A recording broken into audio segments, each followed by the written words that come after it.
noches, estimados colegas, sector salud, población general. Con la dispensa respectiva por la demora, por cuestiones técnicas, vamos a dar apertura a nuestro séptimo simposio internacional virtual, Día Mundial de Concienciación sobre el Autismo. Para la apertura de este importante simposio internacional, vamos a dar la palabra al doctor Luis Figueroa Montes, secretario de Incidencia Política del Consejo Regional 3, que va a hablar a nombre del Colegio Médico del Perú. Bienvenido, doctor Luis Figueroa Montes. Muchas gracias, doctor Carpio. Estimados colegas, tengan todos muy buenas noches. En nombre del Consejo Regional 3 Lima y del Colegio Médico del Perú, le damos la más cordial bienvenida para participar de este simposio internacional virtual por el Día Mundial de Concienciación sobre el Autismo. En realidad, es un mes de celebración. Esto ya fue Mm. establecido hace muchos años por el Organismo de las Naciones Unidas. En realidad, desde esta gestión hemos asumido con claridad una prioridad y es fortalecer la educación médica continua como eje central y estratégico para mejorar la calidad de atención en nuestro país, y este espacio es parte de este compromiso. Recuerden que pueden entrar a la plataforma AINI, actualizar su currículum vitae, subir sus cursos y congresos que participen, y de forma automática pueden tener el puntaje necesario para su recertificación. Aprovechen estos espacios académicos para que puedan acumular su puntuación necesaria para su recertificación. En esta oportunidad, este simposium va a abordar el trastorno del espectro autista, que exige, por sus propias características, una actualización permanente, conocer los criterios diagnósticos claros, una comprensión más precisa de las condiciones asociadas, así como de enfoques actuales como la neurodivergencia y el modelo neuroformativo. Hoy tenemos el honor de contar con una destacada colega y compañera y también directiva de nuestro Consejo Regional, la doctora Miriam, que nos va a acompañar también de la mano con otro colega del país, nuestro hermano país de México. Entonces, aprovechen esta oportunidad, conozcan más de este problema, acumulen evidencia, fortaleciendo sus competencias, y así tengan más experiencia al momento de llevarlo a cabo en su práctica clínica. Los invito a aprovechar esta sesión con un enfoque práctico y crítico orientado a mejorar nuestras decisiones. En nombre del Colegio Médico del Perú y del Consejo Regional 3 Lima, con nuestra decana Frida González, doy por inaugurado este evento virtual. Continúe, doctor Cristian. Muchas gracias, doctor Luis Figueroa. Este importante séptimo simposio internacional virtual contará con dos destacados exponentes. La primera parte, la doctora Miriam Velarde Chaustegui, que desarrollará el tema trastorno del espectro autista y trastorno del déficit de atención e hiperactividad, diagnóstico superpuesto. Y la segunda parte, el doctor Antonio Rizzoli Córdoba, que desarrollará el tema neurodivergencia, neurodiversidad y enfoque neuroafirmativo. El doctor de nuestro hermano país de México. Para la primera parte, la doctora Miriam Velarde Chaustegui es una neuróloga y neurodesarrollo, directora del Instituto de Medicina del Lenguaje y Aprendizaje, profesora principal de la Universidad Nacional Mayor de San Marcos, presidenta de la Sociedad Peruana de Neurología, miembro de la Academia Iberoamericana de Neurología Pediátrica, también ganador del Premio Santiago Ramón y Cajal 2026, secretaria actual 2023-2027 de la Federación Panamericana de Neurología, y otros cargos más que ostenta. Bienvenida, doctora Miriam Velarde, y muchas gracias por su presencia. Y le damos el espacio para que desarrolle su tema. Sí. Muchas gracias, doctor Figueroa y doctor Cristian Carpio, por la presentación. Inmediatamente pasaremos, a ver, ¿están viendo, por favor? Sí. Sí, se está viendo de manera perfecta. Entonces aquí dice. Entonces, miren, el TEA, que es el trastorno del espectro autista, afecta la comunicación, interacción social y el comportamiento. Y sus intereses son muy restringidos. Y en el TDAH presenta problemas de atención, conducta inquieta e impulsiva, y se inicia ante los 12 años y se presenta en dos o más lugares. Entonces, no es que solamente sea en un solo sitio. Y recién desde el 2013, con la DSM-5, es que podemos diagnosticar de manera simultánea estos trastornos. Antes no podíamos. Estas son las publicaciones que se están dando en PubMed, ¿no? Estamos viendo de que podemos hacer los diagnósticos de TEA más TDAH, han comenzado a salir más publicaciones. En la literatura vemos que el TEA se diagnostica 2 años y en los niños que tienen TEA se diagnostica 2 años después con el TDAH. Y después en los de TDAH también podemos presentar TEA. Si son gemelos y uno tiene TEA, entonces la posibilidad que el otro gemelo tenga TDAH es más alta, ¿no? Del 30 al 80% de los niños con TEA tienen síntomas de TDAH y del 30 al 65% de niños con TDAH tienen síntomas de TEA. Y la tasa de TEA y TDAH comórbidos van del 40 al 83%. Por eso ustedes vean, antes no podíamos diagnosticar los dos trastornos juntos y ahora ya lo tenemos mapeado.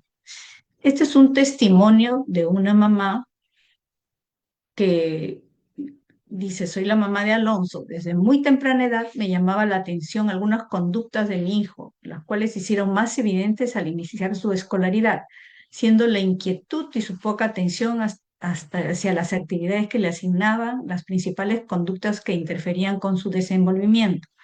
A pesar de ello, académicamente no le iba mal, parecía no atender, se movía de su asiento, pero respondía cuando se le preguntaba, incluso antes que sus compañeros, estando a veces debajo de la carpeta, daba bien sus exámenes y todos los años sacaba algún diploma. Dado sus dificultades, fue evaluado psicológicamente a los 4 años y derivado a una terapia de conducta. Y fue aprendiendo a conducirse y a entenderlo y a entenderlo mejor, ¿no? Fue reevaluado al iniciar el primer grado y se le diagnosticó TDAH, porque más o menos es la edad donde vamos a hacer los diagnósticos del TDAH. El primer grado fue un año muy difícil para nosotros, si bien pudo ser manejado el inicial, eran pocos alumnos, ahora con 35 niños sus problemas de atención se acentuaron, afectando su conducta en el aula. De la misma forma, fueron más evidentes sus dificultades para relacionarse con sus compañeros. Era rechazado y no querían integrarlo a su juego. La maestra nos dijo que mi niño abandonaba los juegos cuando otra cosa le llamaba la atención. Quería imponer sus reglas y los niños ya no querían jugar con él porque le decían, tú no sabes jugar. Entonces de ahí ya veíamos que no sabía cómo integrarse al grupo. Mi hijo se quejaba directamente, pero decía cosas como que le gustaba su escuela, pero esperaba que sus amigos pudieran aprender a ser buenos. Empezó a no querer ir al colegio y a comerse las uñas. Dadas las dificultades, decidimos buscar una evaluación del neurodesarrollo. Demoramos algunos meses porque son difíciles de encontrar las citas. Luego de varios exámenes, la doctora del INLA corroboró el TDAH, acompañándonos de una dificultad en el lenguaje pragmático e intereses restringidos del TEA. Por recomendaciones de especialistas, decidimos cambiarlos a un colegio de pocos alumnos. Inicialmente, la doctora no pensó en una medicación a ver los informes de psicología y de lenguaje, pero lo consideró luego de ver el cuestionario de las maestras de primero y segundo grado, refiriendo que a pesar de sus potencialidades, sus conductas no le permitían ser exitosos y no se sentía bien, indicando la medicación solo para las horas de clase, ya que nosotros le dijimos que podíamos manejarlo en casa. Cuando nos habló de medicación, mi esposo y yo nos asustamos, empezamos a investigar por internet y realmente quedamos más desorientados y llenos de dudas. Nos preguntábamos, ¿es una droga? ¿Qué pasaría? ¿Sería adicto? Un día hablé con una amiga que vive en otro país, que coincidentemente su hijo recibía la misma medicación. Me comentó su experiencia y me dijo que confiara. Con todo ello, iniciamos la medicación con ciertas dudas todavía. La primera semana fue dura, explicar a mi hijo que tenía que tomar la pastilla todos los días para ir al colegio y él nos preguntaba, ¿pero por qué? ¿Por qué? ¿Para qué me sirve esto? Y teníamos que ser cuidadosos con lo que se le dijera, pues casi todo lo toma de forma literal, en lo del TEA. Inicialmente mi hijo no estaba muy contento y no quería tomar la medicina Y le decíamos, ¿por qué? Y me dijo, porque me siento muerto, siento que algo me agarra y no me deja moverme, no puedo ser como antes. Nos asustamos y me imaginaba a mi hijo dopado, atontado en su carpeta, por lo que fui al colegio y pregunté a la maestra cómo le iba a mi hijo. Y ella muy feliz me dijo muy bien. Entonces pensé, claro, como no va a estar contenta si antes era inquieto y ahora está atontado y ya no le molesta, porque no nos quedamos tranquilos y buscamos observarlo en horas de clase. Fui al colegio esperando ver mal a mi hijo, que se sentía muerto, pero lo que encontré fue diferente. Vi a mi hijo sentado en su sitio, participando como siempre, pero en su sitio. Y cuando salió el recreo, por primera vez lo vi jugando un partidito de fútbol con sus compañeros, participando sin salirse del juego. Luego de ello nos quedamos más tranquilos. Además, observamos mejoras en el orden de sus cuadernos, mejoraron las calificaciones en el área de actitud y conducta, y sobre todo, sintiéndolo más tranquilo, empezamos nuevamente a cortar sus uñas. Como padres, sabemos que la medicación es una parte del trabajo sumado al apoyo de las terapias conductual, emocional, lenguaje educacional, etc. Al apoyo de las maestras y al manejo en casa que vamos aprendiendo en el proceso de terapia. Vamos a ver las diferencias y coincidencias, ¿no? En las neuroimágenes, en el TDAH lo que vemos es disminución del volumen de la corteza orbitofrontal ventromedial, que es de la recompensa. En el TEA, un aumento del volumen en la corteza frontal y temporal, que es la parte social y ejecutiva.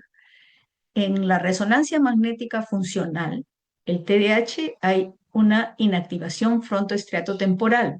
Entonces, hay un retraso en el control cognitivo. En el TEA, una subactivación de la corteza motora prefrontal implicada en el procesamiento social, sensorial y emocional.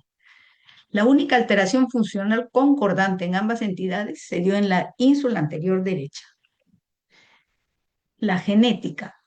Es conocida la asociación del gen de AT1 y el TDAH, y en el locus del FOXP1 para el TEA. Se estima que un 50 a 72% de factores genéticos contribuyentes están encubiertos entre el TEA y el TDAH. En la actualidad existen diversos metaanálisis donde hay relaciones genéticas entre T y TDAH, ¿no? Como trastornos comportamentales, que ahora ya se sabe.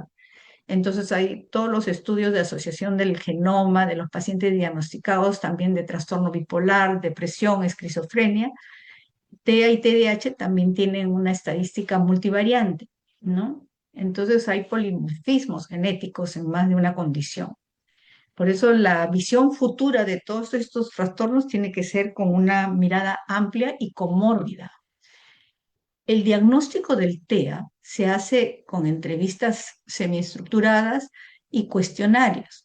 Aquí tenemos, por ejemplo, el MChat, ¿no? Que lo utilizamos mucho y es de libre, o sea, es libre, no hay necesidad de entrenarse.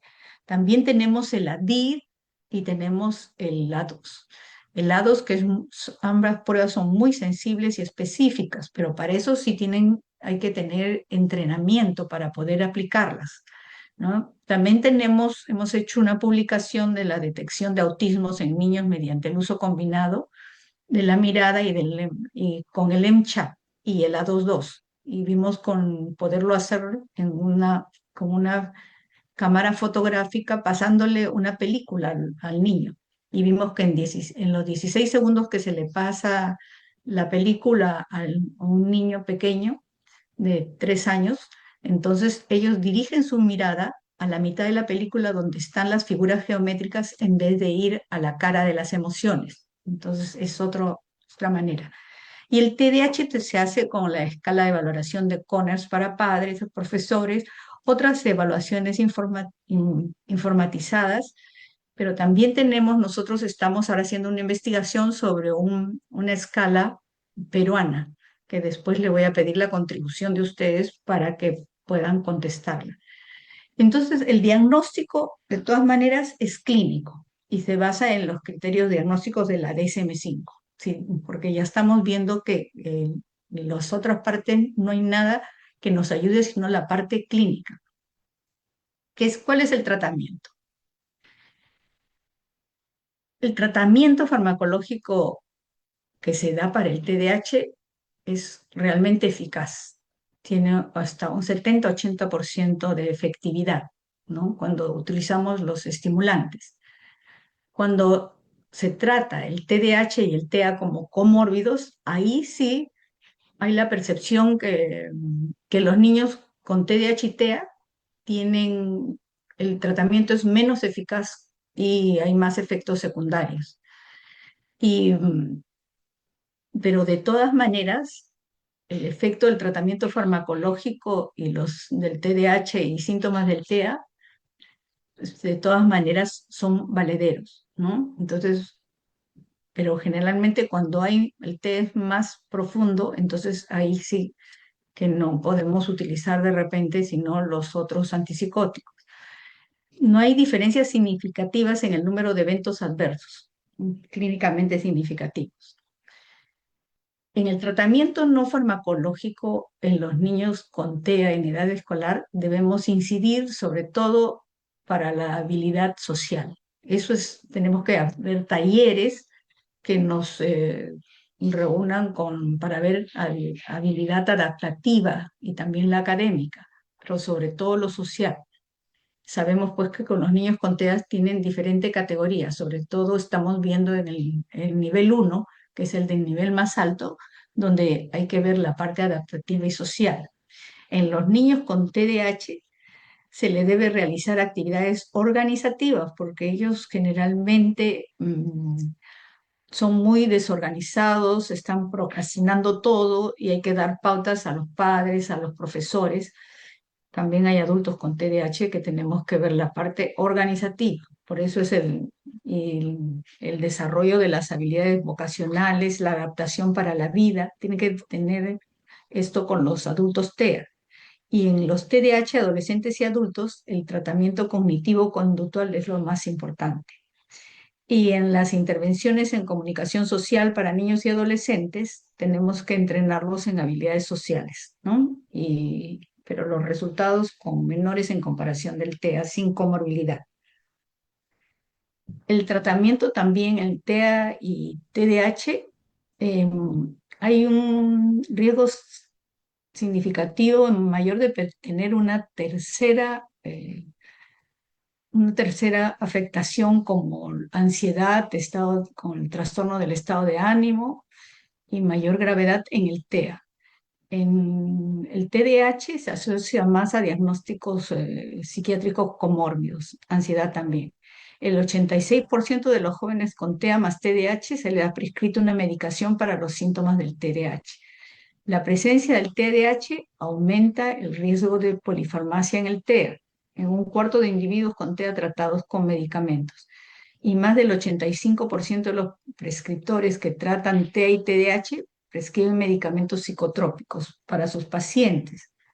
Es que hay que reducir la agresividad, siendo la hiperactividad, la impulsividad el objetivo más frecuente, porque es lo que les trae diversas afectaciones.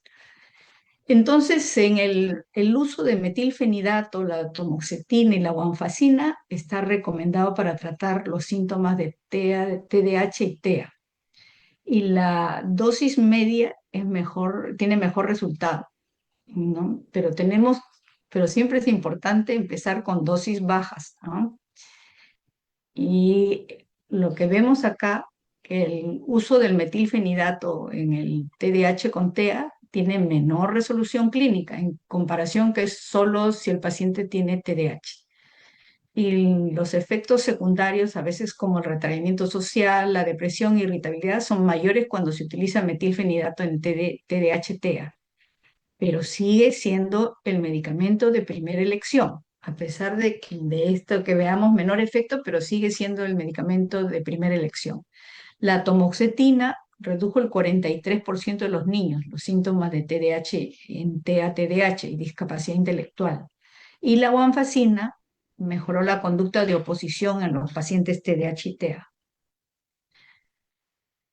Según la guía canadiense CADRA, dice que si tratamos el TDAH en pacientes con TEA, el funcionamiento mejora significativamente, que hay ensayos controlados, los ECA, aleatorios, que han analizado el tratamiento de síntomas de TH en sujetos con TEA comórbido con resultados prometedores.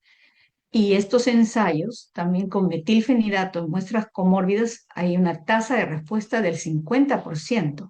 Entonces, frente a una respuesta del 70-80% en los TEAs, en los TDAH sin TEA comórbido. Como les decíamos, o sea, realmente el primer medicamento son los estimulantes, ¿no? Y Cadra también refiere que los pacientes con TDAH y TEA pueden ser más sensibles a los efectos secundarios, como la irritabilidad, la hiperconcentración, las estereotipias, que los que no son comórbidos. Entonces, los medicamentos siempre deben iniciarse a dosis bajas e ir ajustándose según cada paciente. La risperidona, como el aripiprazol, tienen una eficacia para controlar la hiperactividad en esta población, pero generalmente tienen efectos secundarios mayores, porque hay cambios metabólicos como aumento de peso, mientras los psicoestimulantes, si bien es cierto que al inicio pueden disminuir el apetito del niño, pero luego de un tiempo ya se nivela. Y en estos estudios también se ha visto que la atomoxetina en individuos con TDAH y TEA mostró resultados positivos en la mejora de la hiperactividad, impulsividad y falta de atención. Sin embargo, la mejoría general de la evolución clínica y funcional fue limitada. Y recientemente se ha descubierto que la guanfacina de liberación prolongada es eficaz para la hiperactividad en los niños con TEA. Entonces, si vamos a concluir, tenemos que de toda esta revisión que hemos hecho, hemos encontrado que el manejo del TDAH y TEA existe, que todas estas personas que son diagnosticadas con alguna de estas condiciones, se debe evaluar la posibilidad de un estado comórbido entre las mismas a fin de ofrecer un mejor oportuno tratamiento. Es que lo que nosotros ya veíamos desde antes era que el TDAH y el TEA generalmente son comórbidos. Claro, hay también TEA puros y TDAH puros, pero hay, como dice ahí, un porcentaje del 30 hasta el 80% de TEA que tienen TDAH y del TDAH que tienen del 30 al 60% o 65% que tienen TEA. Entonces de ahí ya ahora podemos hacer el diagnóstico en conjunto. Y el tratamiento para los síntomas del TDAH es eficaz para el estado comórbido TEA-TDAH, aunque pueda tener un efecto menor, pero siempre hay un efecto que es positivo. Por eso que de primera línea siempre va a estar el tratamiento del TDAH con el TEA. Y todas las investigaciones en neuroimagen y genética, si bien sugieren la existencia de estructuras diferentes y comunes para estas dos entidades, nosotros sabemos, por ejemplo, que el cerebro del TEA es más denso, eso es lo que se ha visto, que es más denso, mientras el cerebro del TDAH tiene como una corteza más delgada y los tractos se ven también, los tractos cerebrales se ven más delgados. Y por eso cuando damos metilfenidato, había un estudio que se estaba haciendo también en México, donde los tractos se engrosaban.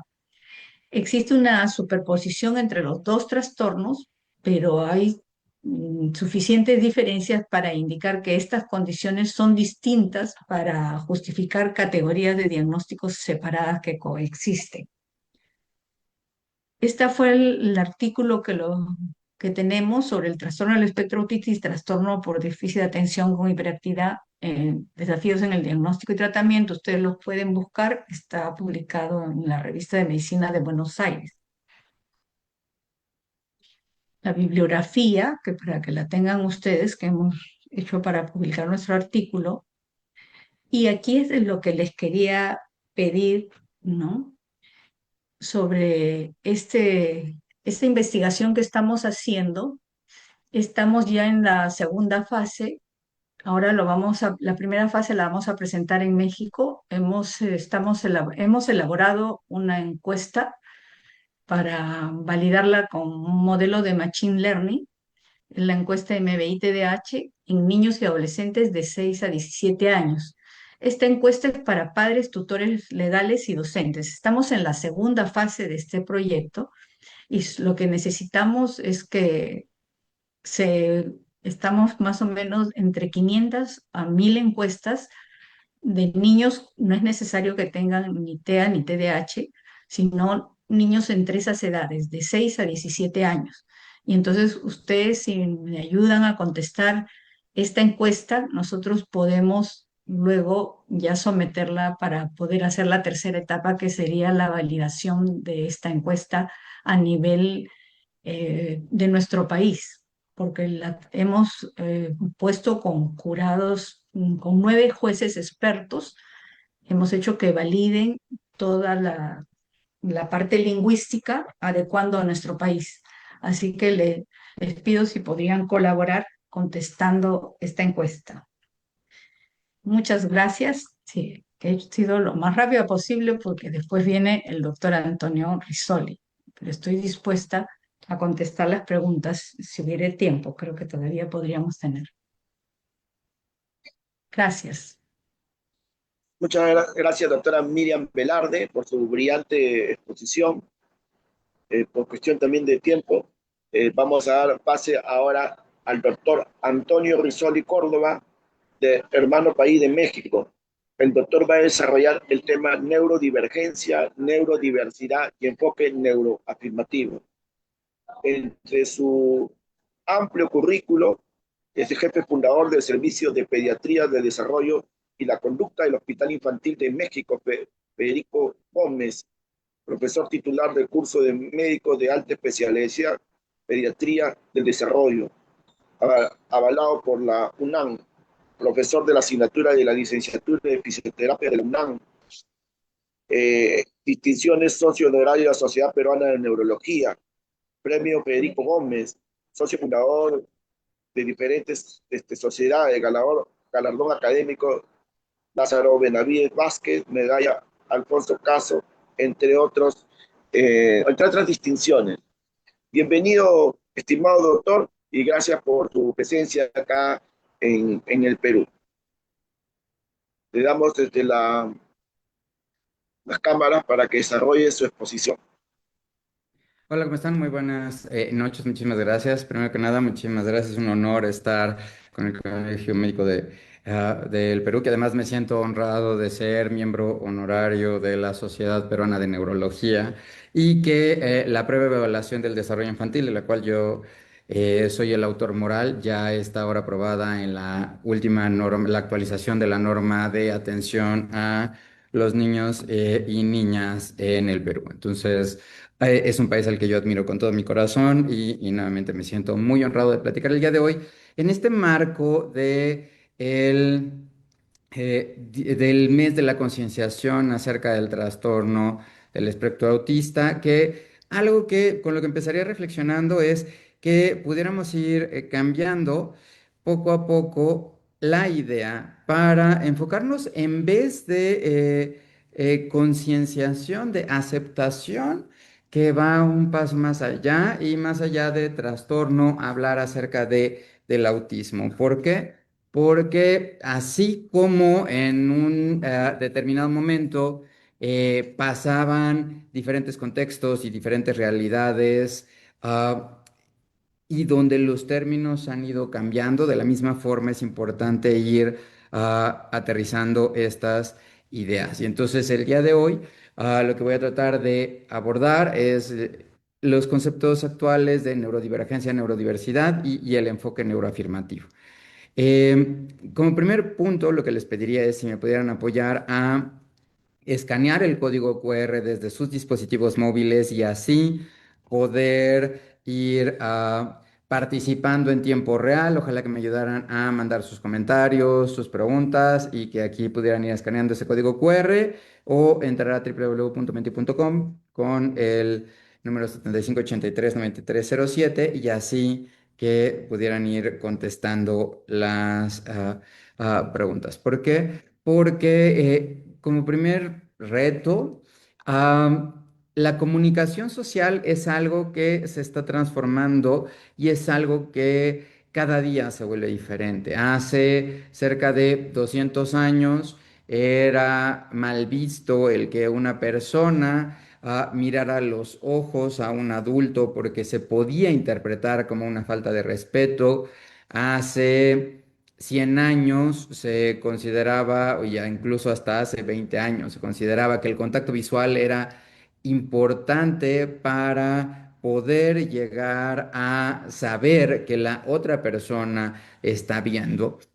Y pues de repente viene la pandemia, viene la masificación y más que la masificación, que las personas se acostumbren a utilizar las videollamadas, las teleconferencias para poder estar en contacto. Y entonces, por ejemplo, aquí me enfrento a un reto en el cual yo estoy hablándole a un punto verde. No hay alguien detrás de ese punto verde que pueda ver. Por eso, ojalá que me ayuden a escanear con el código QR las personas que pudieran llegar a ir participando. Eso lo valoraría mucho. Y que así puedan ir contestando. Donde si yo veo un punto verde, ustedes ven en la cámara que les estoy viendo. Si yo veo el texto, entonces ustedes dejan de ver que se esté viendo. Y eso es algo que vamos a estar viendo, donde el contacto visual ya no es necesariamente hoy el indicador de que estén una persona teniendo un acercamiento social. Y en los próximos 10 años vamos a ver cada vez más el que va a haber más trabajos en línea, va a haber más trabajos en videollamada, videoconferencia, y eso puede ser como un reto que se podría hacer. Y entonces, por ejemplo, de las personas que pudieron contestar aquí acerca de si habían participado o no en Menti, la mayor parte había dicho que no, una o dos veces o frecuentemente. Ojalá que sí me puedan ayudar, si gustan, a ir participando, contestando, porque si no las diapositivas se pueden llegar a ver vacías. El objetivo es que se vayan llenando a partir de la participación de todos, ¿no? Por ejemplo, nuevamente va a haber más aspectos relacionados con lo que se está viendo, con lo que está pasando. Aquí de todas maneras voy a estar tratando de poner el código QR por si alguien se anima a participar. Donde, por ejemplo, yo cómo puedo saber si hay una reciprocidad o si está llegando un mensaje a ustedes en el Perú si no contestan. No puedo saberlo. Entonces yo puedo decir, estoy hablando un punto verde, no sé si alguien lo está viendo, no sé si alguien está contestando, y ya de entrada eso plantea un reto de comunicación social que tendríamos que poder llegar a abordar. Y entonces, por ejemplo, aquí contestaron, bueno, hay una persona que está en USA, del centro de Intiagua, Bolivia, La Paz, Lima, Estados Unidos. Gracias a las diferentes personas nuevamente que están contestando. Ojalá que alguien más se anime a contestar. Ah, y viene la pregunta de quiénes son o cuál es el rol o cuál es el papel que juegan. Y entonces, por ejemplo, aquí de las personas que han contestado, la mayor parte atiende a personas neurodivergentes.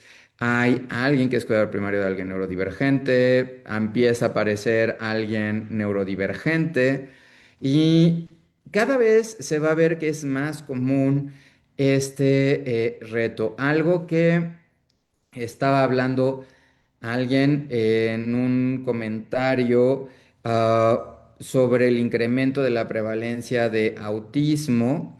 Es que empezaba diciendo, es que ahora ya en una nota desafortunada en México, es que empiezan a decir, es que pues ya pareciera que hay más autismo porque ya hay también diagnóstico en adultos. Lo primero que quisiera dejarles de reflexión es, el autismo es una condición de vida. Gracias por los comentarios y por los fueguitos.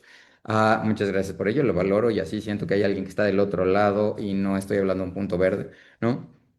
Entonces, pues, ¿qué es lo que pasa? Que cada vez más se está viendo más diagnóstico en adultos y que pues al final del día es una condición de vida. Entonces, técnicamente la prevalencia de autismo en niños menores de un año debería de ser la misma de personas de 90 y más años. ¿Por qué? Porque es una condición de vida. En cuanto a autismo, ¿cuándo ya se estaría hablando específicamente de un trastorno? Cuando está llegando a impactar o ya está llegando a afectar la vida, y algo que se busca justamente con la intervención temprana es dar todas las herramientas necesarias para que las personas puedan cada vez sentirse más seguras, sentirse más cómodas, irse desarrollando, ir aprendiendo e ir desarrollando estas actividades.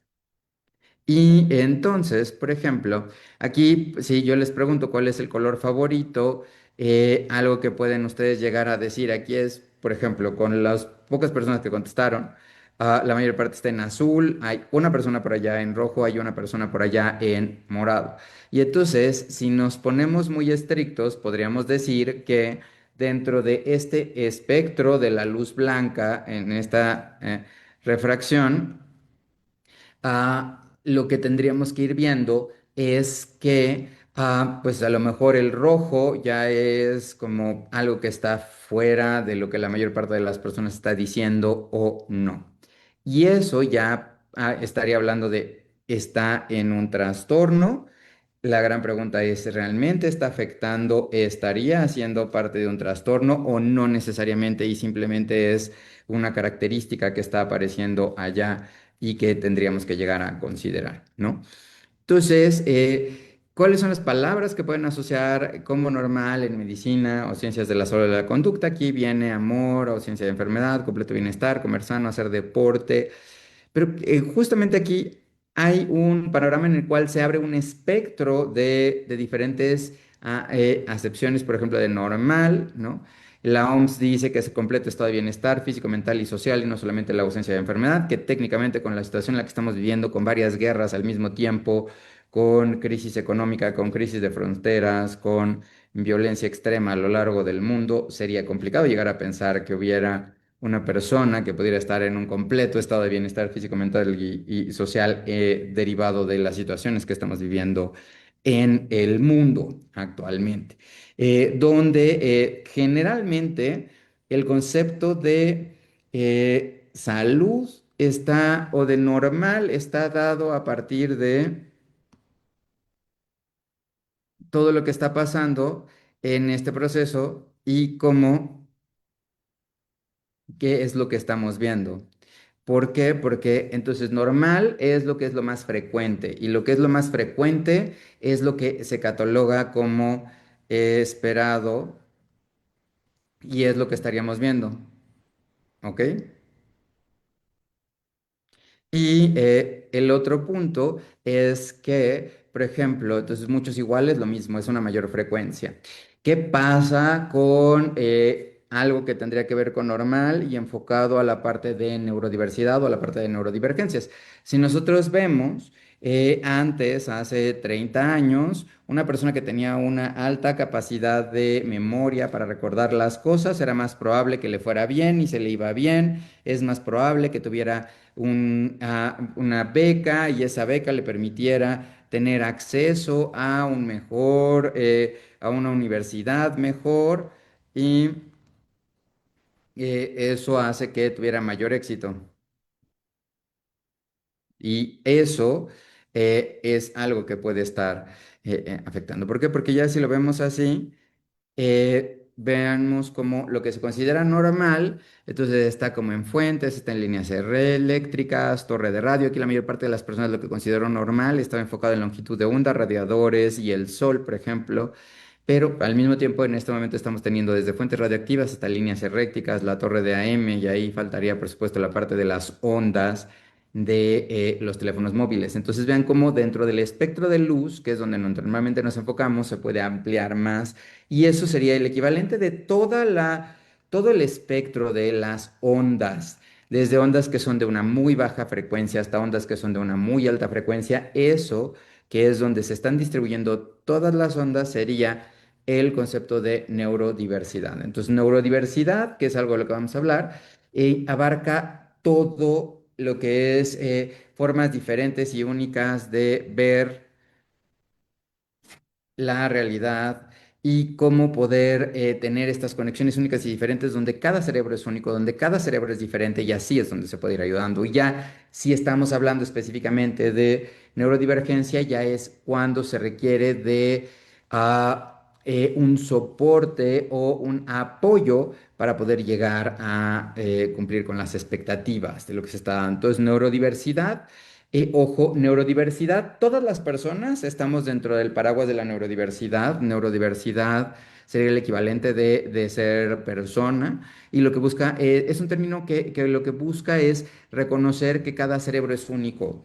Uno de los términos que ahora está empezando a utilizarse en el lenguaje legal es el término de los neuroderechos y parte de los neuroderechos hablan también de que cada persona tendría que considerar que, bueno, los gobiernos deberían de considerar el buscar, el reafirmar el compromiso para el derecho a el individuo de tener un patrón específico de ondas cerebrales, de patrones cerebrales, de sitio de arquitectura cerebral, y que toda la información que se fuera obteniendo a partir de diferentes estudios o de diferentes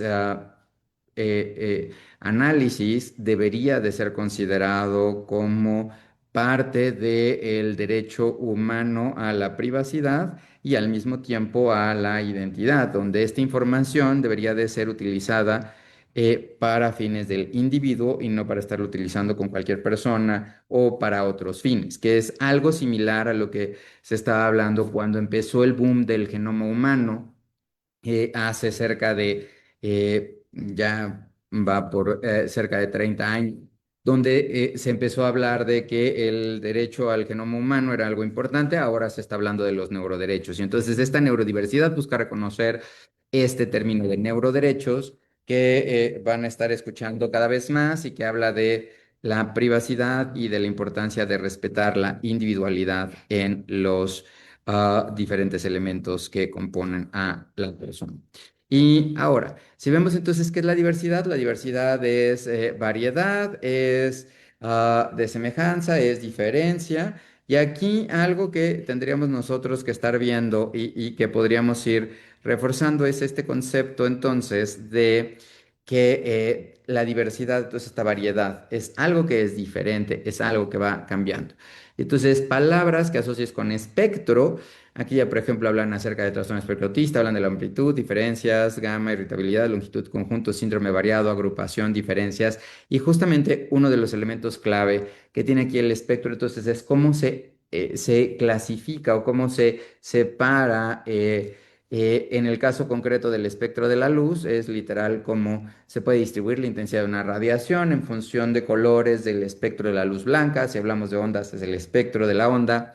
Y en el espectro autista, lo que se busca reconocer es que lo mismo, es como un espectro donde una de las características que tiene el autismo es un reto para establecer, iniciar y mantener relaciones interpersonales a través de comportamientos sociales convencionales. Y ahí, por ejemplo, puede ser que haya dos extremos. El extremo de la persona que no habla, que no habla, que no expresa las necesidades y que podría ser difícil el que lleguemos a entender qué es lo que está pasando porque no logra expresar lo que estamos viviendo por un lado, y por el otro lado una persona que podría llegar a ser tan empática y podría llegar a entender tanto lo que está pasando el otro, que al final del día se centra en el otro y no se centra en sí mismo, y eso es algo que pudiera ir afectando y que tendríamos que ir trabajando, ¿ok?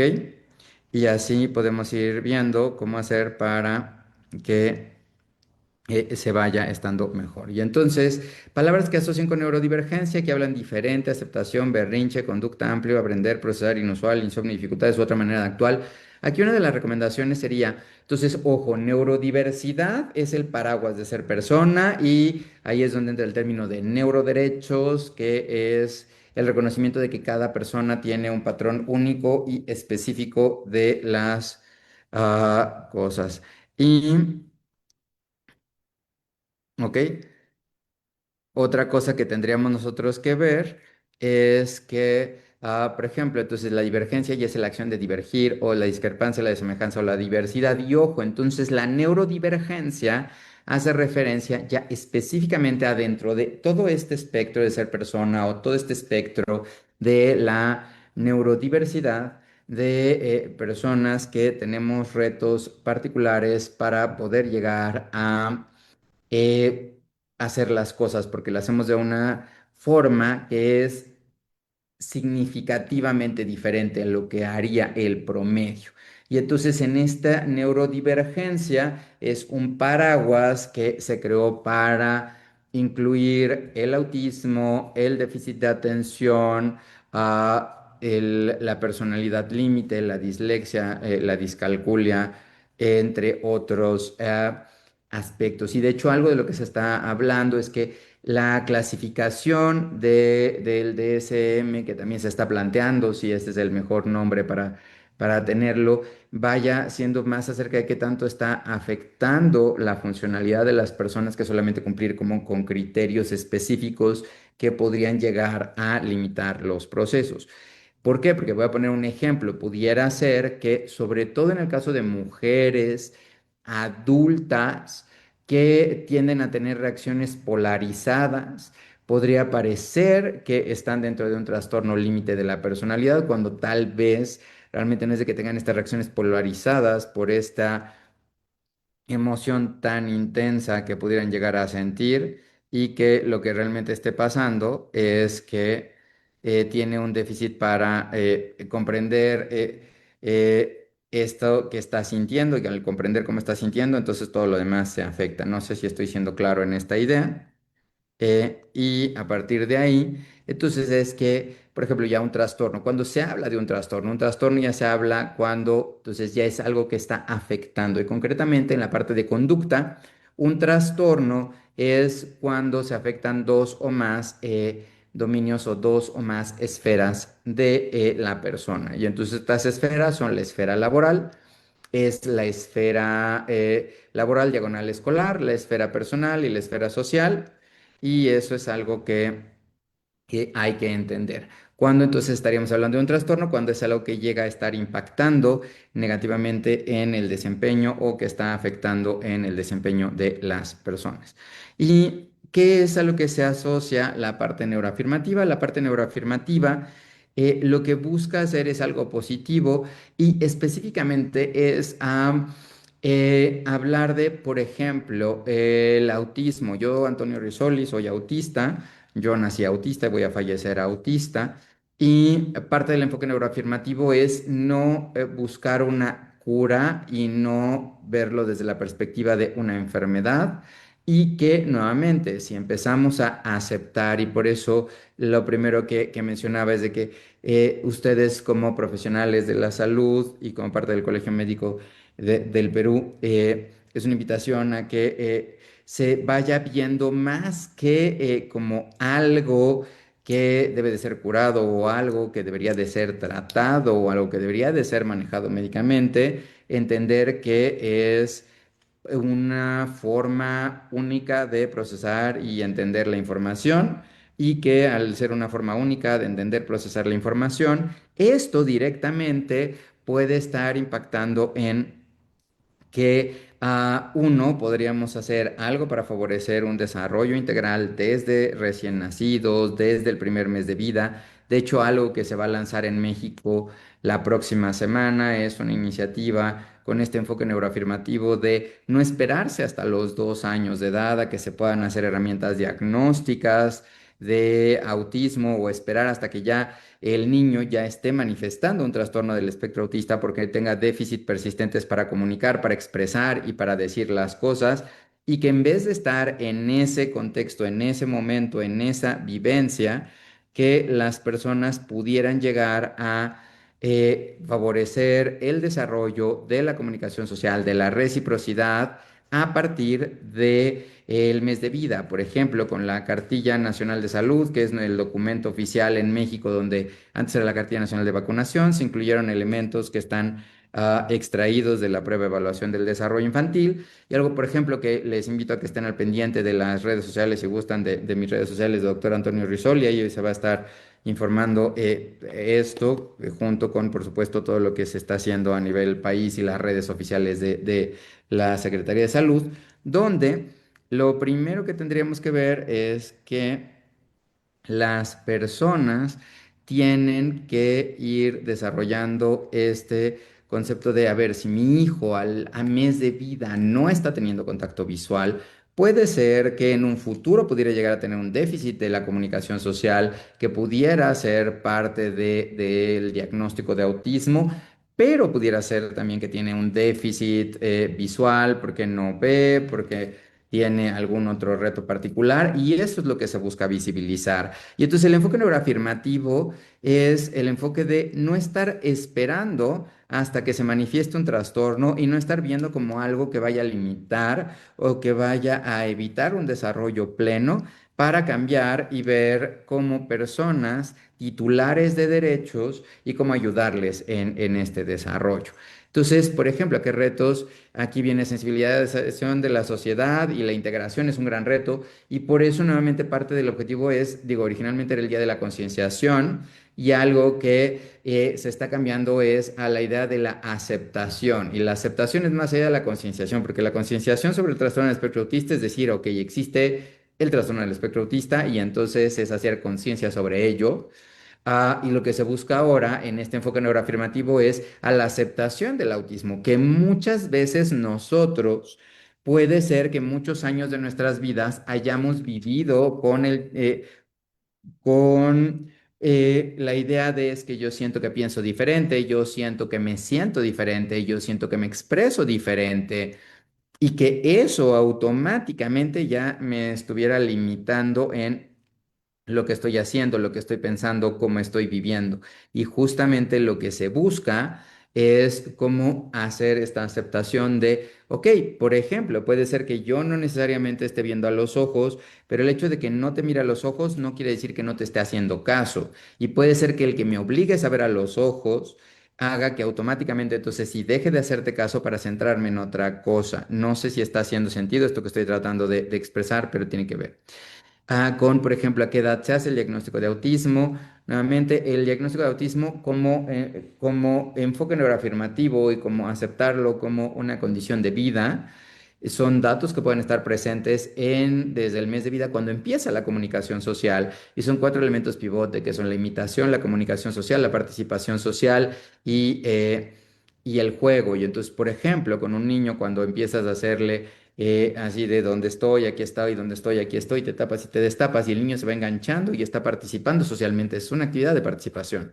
Si de repente el niño imita lo que haces con los labios, con la boca, lo que expresas, eso es parte de imitación. Cuando el niño, por ejemplo, le cuesta trabajo expresar sus necesidades, o le cuesta trabajo decir qué es lo que está pensando, qué es lo que está sintiendo, eso es parte de expresar las necesidades. Y entonces vean cómo se va ampliando poco a poco el panorama de ser simplemente un elemento como decir es que está pasando tal cosa, a abrirlo a, ok, sí, está pasando esto, pero puede ser que sea una forma diferente de ver las cosas. Y ahí, si a una persona que está teniendo retos para expresar o retos para comunicarse, en ese momento le ayudamos a través de dar consejería a los padres, a través de nosotros como profesionales de la salud, de estar dando consejería, estar viendo qué es lo que pasa, qué es lo que se va a lanzar la próxima semana aquí en el país.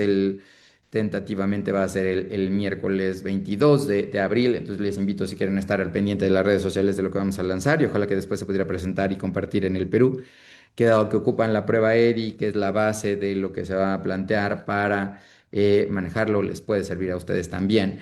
Y que nuevamente es, sí, no te esperes hasta los 2 años a que tu hijo no hable, no tiene una interacción social, no tiene un contacto visual y no tiene una reciprocidad o imitación. Vamos a ver desde los primeros momentos, cuando esto nos está dando, cómo poder ayudar para favorecer el que se realice. Y no necesariamente queremos que todas las personas miren hacia los ojos, que es una de las grandes quejas que tiene la comunidad autista, es que a mí me obligaban. No queremos obligar a nadie.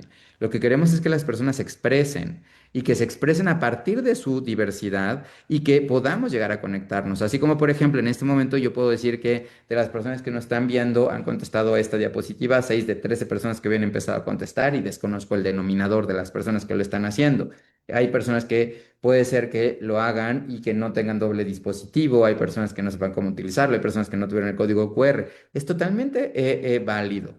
Y el punto es que cada persona pudiera llegar a recibir el mensaje.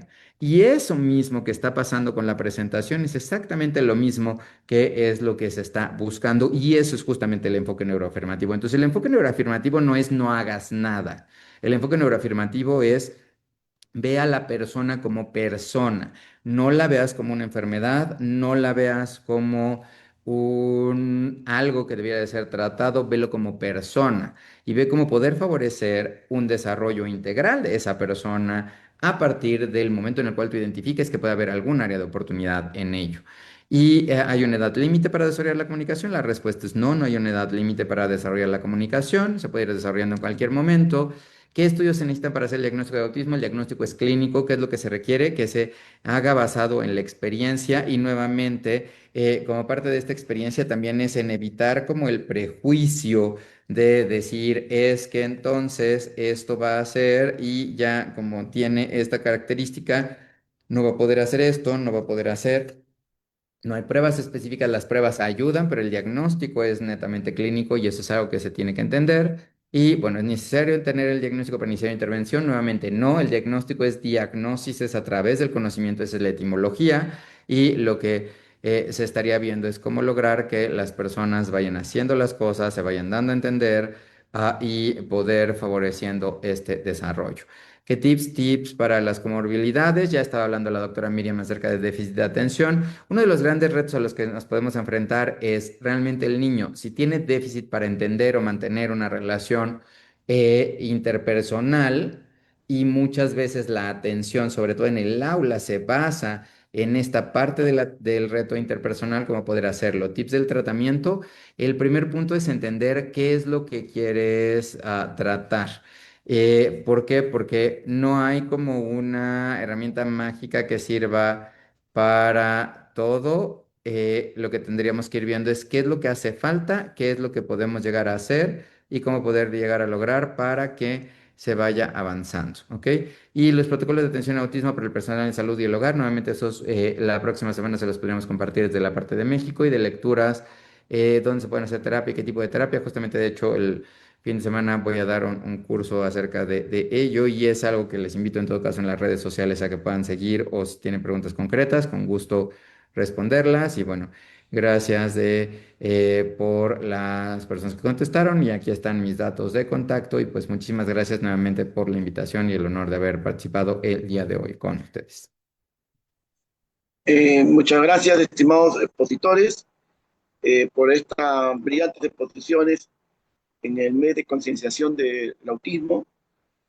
Vamos a concluir este importante seminario con un último mensaje. No sé si estará la doctora Miriam Velarde para que dé un último mensaje. Sí, sí, Claro, con un doctor último Cristian. mensaje a todos los Doctor, médicos, profesionales, sector salud y población general sobre el autismo. Y después ya el doctor sí, Antonio responde.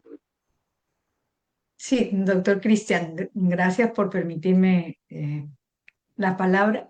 Quería saludar a Antonio, porque Antonio, o Toño para nosotros, ¿no? Es realmente siempre colabora con nosotros cuando le pedimos el apoyo en estos eventos. Siempre ha estado dispuesto. Él trajo la prueba EDI al Perú, que, que la logramos distribuir para los primeros años. La hicimos con la Sociedad de Neurología, contribuyendo. Y eso quería agradecer, porque él es un gran estudioso, no solamente es neuropediatra, también es psicólogo y no sé qué más profesiones tiene Toño, porque tú eres el que, no sé, pues, pero realmente yo quiero agradecerle a él porque siempre nos da los conocimientos nuevos. Y sí, pues él nos trae el Menti y nosotros tenemos que responder y a veces no estamos acostumbrados, pero es una manera de hacer las conferencias e interrelacionarnos. Y eso además, pero ya para concluir desde el punto de vista de esta conferencia, lo que quería yo llegar a los colegas y al público en general, de saber que nosotros tenemos que aceptar cómo son ellos. Y ellos, eso es lo que ellos quieren, ser aceptados y que no hagamos diferencias, ¿no? Es lo más importante. Y saber que sí, que el TDAH y el TEA pueden ser los diagnósticos que podemos nosotros hacer. Y que hay que, si requieren tratamiento, lo vamos a hacer, ¿no? Es muy importante. No, muchas gracias y gracias a Toño, ¿no? Y para continuar ya con el último mensaje, entonces a nuestro invitado especial, el doctor Antonio Grisoli Córdoba, aquí en el Colegio Médico Consejo Regional 3, le está muy agradecido por su importante participación hoy. Doctor, un último mensaje para los colegas y el sector de salud y población general de Perú. Claro que sí, muchísimas gracias. Primero, nuevamente, es que visualicen que en este mes lo más importante es hacer conciencia de que la variabilidad es importante, la variabilidad es parte del ser humano, que todos tenemos diferentes formas de expresar y ojo, que el autismo tampoco se trata de quitar de vista que hay diferentes niveles de apoyo y que se considera una discapacidad psicosocial y eso puede ser tan sencillo como hay una metáfora o estoy haciendo un examen para pasar o ingresar al bachillerato o a la educación media superior y tal vez vienen textos que tengo que interpretar y yo lo veo muy literal y eso me cuesta trabajo. Eso es uno. Dos, aprovechando la parte del colegio médico, eh, el que consideren que no se acaba el autismo después de los 8 años de edad, que es donde la mayor parte de los estudios de prevalencia se ven, y que cada vez van a haber más personas adultas que el autismo se debe de hacer y puede servir para entender que el autismo sirve para comprender muchas cosas, no para juzgar, no para limitar, para comprender y para que así las personas puedan llegar a darle sentido a las cosas y que como colegio médico lo más importante es esto, el cómo vamos a hacer para ayudar a que las personas puedan tener un desarrollo pleno, a que las personas puedan llegar a expresarse, a que las personas puedan llegar a decir las cosas, a que las personas puedan llegar a hacerlo y que es en un enfoque de ciclo de vida donde lo más importante nuevamente es considerar que los niños están creciendo y que ustedes como colegio médico pueden hacer un gran cambio para también ayudar a ir hablando del tema, hacerlo consciente, hacerlo visible, entender que cada una persona es única y hay diferentes formas de expresar las cosas, no hay una sola forma, y a partir de ahí que podamos llegar a crecer y expresarnos todos. Muchísimas gracias. Ya. Muchas gracias, estimados expositores. Muchas gracias, médicos, sector salud, población, por su atención. Entonces, en este séptimo simposio internacional hemos querido contribuir a la concientización sobre el autismo, ¿no? En la cual ha quedado claro pues que ellos también merecen y requieren el afecto que es importante para, para la aceptación, para el crecimiento de cada uno, ¿no? Y que si bien es cierto, habrían dificultades, digamos así, en la socialización, estas tienen que ser aceptadas y que tienen que ser tratadas desde ese punto de vista, ¿no? Entonces, cada vez hay más especialistas en estos temas, cada vez hay un mayor conocimiento, tanto desde el punto de vista de la neurología, también la psiquiatría y otras especialidades, y iremos avanzando en el conocimiento y la consideración de todas estas patologías. Bueno, un fuerte abrazo para todos ustedes y nos estaríamos despidiendo. Muchas gracias, estimado doctor.